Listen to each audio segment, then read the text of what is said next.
Hola, ¿qué tal chicos? ¿Cómo están? Sean bienvenidos al primer video del 2018. En esta ocasión quiero compartirles una historia, pero de esas historias que nos hacen pensar, ¿realmente esto pasa en México? ¿O aplicamos esa frase que dice, cualquier parecido con la realidad es mera coincidencia? Porque como ustedes saben, y si no lo saben, en México pasa de todo. Y si no pasa, hacemos que pase. Pero bueno, ya ustedes juzgarán por sí mismos. La historia es un poco larga, por lo cual les recomiendo que se preparen un buen café y ajusten el volumen de sus audífonos. Y sin más que comentarles, espero que les guste esta historia y nos vemos en algún otro video.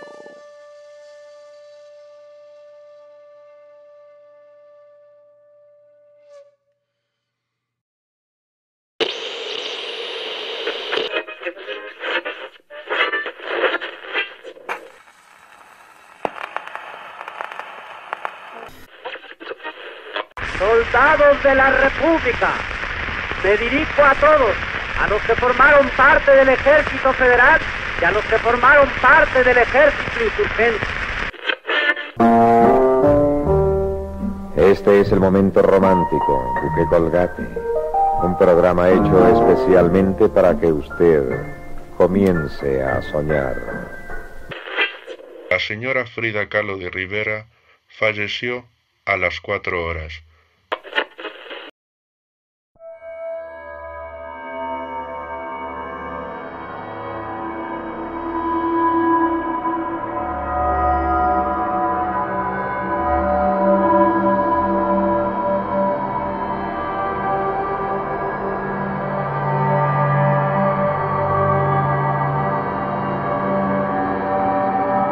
A todos los que transitan por la calle de Pino Suárez, en el centro histórico de la Ciudad de México, tal vez el ajetreo cotidiano y la cantidad de gente que pulula cerca del Palacio Nacional, no les permitan descubrir entre la multitud, la borrosa silueta de una mujer que harapienta y con la cara velada, extiende una mano descarnada hacia los transeúntes, pidiéndoles una limosna. Ella pide limosna para poder realizar una misa, y no cualquier misa, sino una muy especial. Una misa de difuntos para el alma de su padre. Lo que casi nadie sabe es que esta mujer tiene casi 400 años, y no pertenece a este mundo. Es una aparecida, un ánima en pena, es la mendiga, y esta es su historia.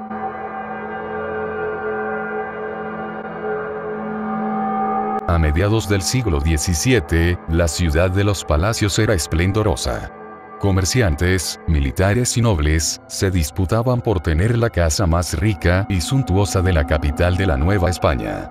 Las mujeres, si tenían la suerte de nacer en el seno de un hogar acomodado, estaban destinadas a realizar una boda ventajosa y a tener hijos, o bien, a cuidar de sus padres o ingresar a un convento.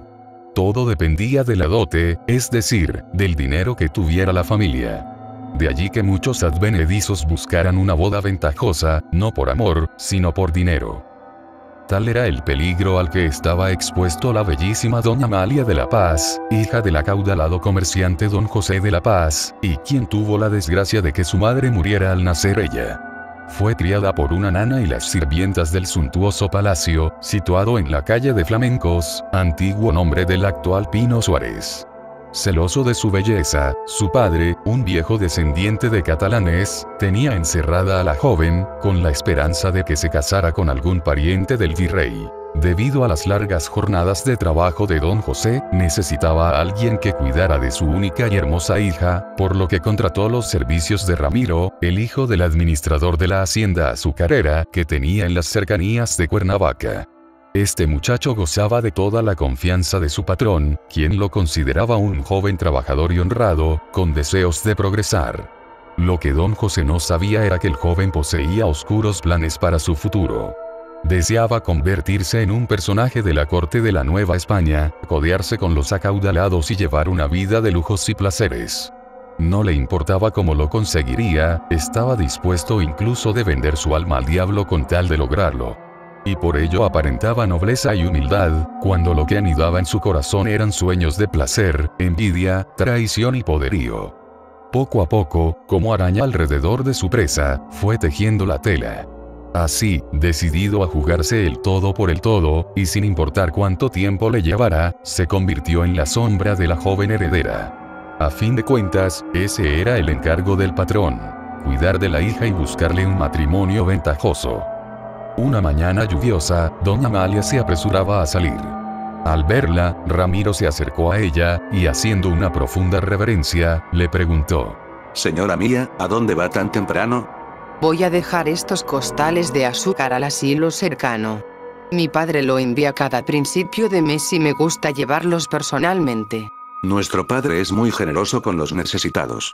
Dios lo ha de premiar, dijo el joven, mientras le dirigía una profunda mirada. Doña Amalia, siendo hermosa y muy rica, era tímida y modesta. El encierro en que la tenía su padre hizo de ella una criatura inocente. Ramiro se ofreció a acompañarla. Aunque no iba muy lejos, se había hecho el propósito de no dejar a la muchacha ni a sol ni a sombra. Al día siguiente la escoltó a la misa mayor de la catedral. Luego, a ver a su modista. Así y todo, se daba tiempo para cumplir con las tareas que el padre de la joven le asignaba. Solo Ramiro sabía a cuánto ascendía la fortuna del viejo don José. A tal extremo llegó su confianza. Este viejo avaro me paga muy poco a cambio de cuidar su oro, pero ya llegará el día en que me cobre el precio de mi lealtad, pensaba el ambicioso y desagradecido Ramiro. Otro día, doña Amalia fue a cumplir un encargo de su padre, y cuando iba a subir a su coche, el joven la ayudó, tendiéndole la mano. Al contacto de esa mano varonil y bien cuidada, doña Amalia sintió un gozoso escalofrío, una sensación que nunca antes había experimentado. Se atrevió a mirarlo y se sintió atraída por esos ojos negros que la miraban como nadie lo hiciera. Su corazón comenzó a palpitar aceleradamente y subió deprisa al carruaje, sin despedirse del muchacho. Este, consciente del efecto de su gesto y de la atracción que comenzaba a ejercer sobre la ingenua joven, se frotó las manos, al tiempo que decía en voz baja: Su padre aún no le ha elegido marido. Y mientras no se presente nadie, hay esperanzas para mí. Es tierna e inocente. Con un poco de paciencia la heredera y el oro serán míos. Pasaron los días. Llegaron las lluvias y la ciudad se convirtió en un lodazal. Los continuos aguaceros obligaron a la joven a quedarse en casa. Ramiro era su única compañía, circunstancia que aprovechó para enseñarle a jugar ajedrez, trabajo para el que fue paciente, porque sabía que eso le permitiría quedarse hasta altas horas de la noche en el salón del palacio, con las excusas de prolongar una partida que podría haber ganado en menos de un minuto. Ese año, las lluvias fueron particularmente torrenciales. El sol dejó de salir por varios días. Por descuido propio de don José, este enfermó debido a las empapadas que se daba. Su estado fue empeorando, viéndose obligado a dejar el trabajo de cobranza y administración en manos de Ramiro, a quien tenía por el más intachable de los mancebos. En cambio, el ambicioso proseguía con su labor de seducir a la heredera. La enfermedad del padre lo puso en una situación inmejorable. Ramiro podía entrar y salir de la mansión a las horas que se le antojara, acompañar a la joven a donde ésta fuera y no dejarla para que otros canijos fueran a tentarla. Una noche, la salud de don José se agravó súbitamente. La fiebre no bajaba. El viejo comenzó a delirar y el médico de cabecera, antes de irse, recomendó a Amalia y a Ramiro que mandaran traer un sacerdote. Era casi seguro que el dueño de la casa no llegaría con vida al día siguiente. Doña Amalia decidió salir en medio de la tormenta, y Ramiro se ofreció a acompañarla. Pero otras eran sus intenciones. Una vez en el carruaje, aprovechándose de la debilidad de la mujer, la abrazó y besó con pasión, proclamando su intención de estar con ella en esos momentos de dolor. La joven, cansada por tantas noches en vela, se quedó dormida en brazos de quien creía su amado. Cuando recuperó la conciencia, el coche regresaba a su casa. Doña Amalia, sin saber qué había pasado, subió apresuradamente las escaleras, para entrar a la habitación de su padre. Lo que vio la dejó muda. Don José yacía tieso, con la boca abierta. La llama de la vela que iluminaba su cabecera se había apagado. El cuarto estaba frío. La joven se arrojó sobre el cadáver de su padre y prorrumpió en un llanto muy desgarrador.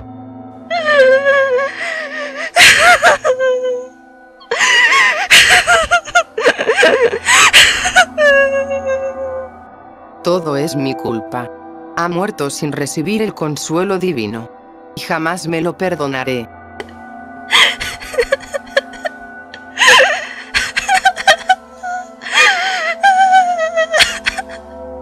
Los días siguientes, la joven parecía haberse convertido en la sombra de sí misma. Ramiro se hizo cargo de los oficios fúnebres y la dejó en paz por espacio de una semana. Cuando la volvió a ver, le dijo que estaba dispuesto a cuidar de su buen nombre. ¿A qué te refieres? Le dijo ella, con el rostro bañado en lágrimas. Estás sola en el mundo. Sabes que te quiero y puedo ayudarte. Estaba al tanto de los negocios de tu padre. Tú no serías capaz de llevarlos adelante, ni tu padre, desde el otro mundo, lo permitiría. Déjame cuidarte. Te amo y deseo que seas mi esposa. No tienes a nadie más que a mí. La joven, débil y atontada, cedió a las demandas de él. En la mayor intimidad, pues debía guardarse el luto de rigor, se convirtieron en marido y mujer. Poco a poco, Ramiro se hizo cargo de todo. Dando rienda suelta a sus malos instintos, se dedicó a maltratar a la servidumbre y a encerrarse hasta altas horas de la noche para contar su dinero. Tanta era su avaricia que, cuando doña Amalia le pidió parte de la herencia que le correspondía para hacerle unas misas a su padre, este se negó rotundamente. ¿Cómo te atreves a negarte? Es mi dinero, me lo dejó mi padre. Murió sin el consuelo de un sacerdote. Esta es una culpa que jamás podré borrar. Pero estoy dispuesta a donar mi fortuna a la iglesia. Quiero que se hagan las misas mientras el dinero alcance. ¿Estás loca? Tu dinero es mío. Tú no tienes nada. Le explicó el hombre, revelando sus perversas intenciones. Me casé contigo por tu dinero y no tendrás nada. Todo me pertenece. Largo de aquí. Y tomándola por los hombros y sacudiéndola con violencia, la arrojó al piso. Al soltarla, la joven, quien no acertaba a entender lo que sucedía, golpeó la cabeza contra un grueso candelabro, cayendo al suelo sin sentido. Un hilo de sangre comenzó a manar de su cabeza. Doña Amalia había muerto. Ramiro lo hizo pasar por accidente y quedó como dueño y señor de toda la fortuna de los de La Paz, pero su suerte no habría de durar tanto tiempo. Varios días después del entierro de doña Amalia, una extraña aparición comenzó a aterrorizar a los vecinos de la calle de los Flamencos. A eso de las 10 de la noche, una mujer vestida de negro, con el rostro velado, abordaba a los transeúntes, alargándoles su mano descarnada, mientras que con una voz que no parecía de este mundo les decía en tono suplicante: Tener caridad. Darme una limosna, por el amor de Dios. Algunos le alargaban unas monedas, otros huían despavoridos. La mendiga exhalaba un olor como a tierra húmeda y hojas podridas. Ayuda, por el amor de Dios, denme una limosna para que descanse en paz el alma de mi padre. Pronto llegó la noticia a Ramiro, quien ahora se hacía llamar Don Ramiro. Una noche al estar caminando por las calles del centro histórico de la Ciudad de México, una gitana vestida de negro se cruzó por su camino y tomándole la mano izquierda, le leyó las líneas de su mano. Ella te está buscando. Tiene algo para ti. Sin dar crédito a algo que no fuera dinero, decidió averiguar por su cuenta cuál era la verdad de los sucesos de la calle de Flamencos. Así, cierta noche oscura y lluviosa, cuando bajaba del carruaje fue interceptado por una oscura silueta. Como el joven no creía en fantasmas ni aparecidos, se le figuró que la tan mentada ánima del otro mundo no era más que alguna astuta joven dueña de ocultas intenciones. Galante, se dirigió a la aparición y le dijo: Pedir limosna no es apropiado para una joven y menos a estas horas de la noche. Permíteme llevarte a tu casa. La enlutada figura no dijo nada, sino que siguió su camino, pidiéndole limosna a los que encontraba por la calle. Por espacio de un par de horas, Ramiro deambuló cerca de ella, vigilándola y tratando de adivinar quién se ocultaba bajo aquel aspecto tan repugnante. Pero le era imposible verle el rostro. Cuando dieron las 12 campanadas, la dama se acercó a él y, con una voz que a Ramiro se le hizo vagamente familiar, le dijo: Ahora, si gustas, puedes acompañarme a mi morada. Ramiro aceptó. Caminaron y caminaron. Salieron del centro para dirigirse hacia los arrabales de la ciudad. Los pasos de la joven enfilaron hacia una esquina. ¿Y cuál sería la sorpresa de Ramiro cuando al doblar se encontró frente a la puerta del huerto del Señor, aquel cementerio donde estaba la tumba de sus antiguos patrones? La presencia se volvió hacia el joven y le dijo: Gracias por acompañarme, Ramiro. De repente, la mujer se perdió en la oscuridad. A la mañana siguiente, el guardián del cementerio casi se desmaya al ver que ante la puerta del mismo yacía lo que parecía ser un hombre. Cuando se acercó a él, emitió un gran grito. El rostro que tenía ante sí era la de un hombre joven, pero sus ojos y su boca se habían quedado paralizados, como congelados en un rictus de terror. Don Ramiro había muerto de miedo. Los años han pasado, pero recuerden todos los que transitan por la calle de Pino Suárez, en el centro histórico de la Ciudad de México, tal vez el ajetreo cotidiano y la cantidad de gente que pulula cerca del Palacio Nacional no les permitan descubrir entre la multitud la borrosa silueta de una mujer harapienta, con la cara velada, que les extiende una mano descarnada, pidiendo una limosna.